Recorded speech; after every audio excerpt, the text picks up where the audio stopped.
પોરબંદર શહેરમાં જાહેરમાં કચરો ફેંકવા બદલ જીઓ માર્ટને ₹2000નો દંડ ફટકારાયો છે, જેમાં મહાનગરપાલિકાના સેનિટેશન વિભાગની આ કડક કાર્યવાહીમાં ફરીવાર જાહેરમાં કચરો ન ફેંકવા મેનેજરને નોટિસ પાઠવાઈ છે।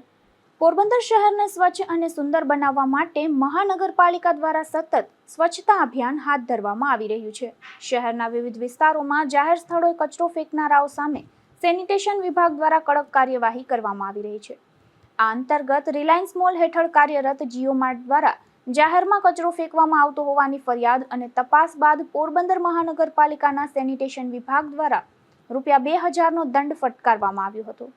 સાથે જ ફરીવાર જાહેર સ્થળે કચરો ન ફેંકાય તે માટે જીઓ માર્ટના મેનેજરને સત્તાવાર નોટિસ પણ આપવામાં આવી છે।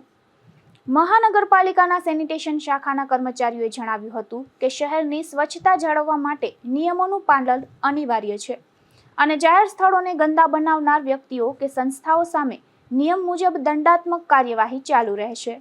નિપુલ પોપટ સાથે અશોક ધાનકી, ગુજરાત ન્યૂઝ, પોરબંદર।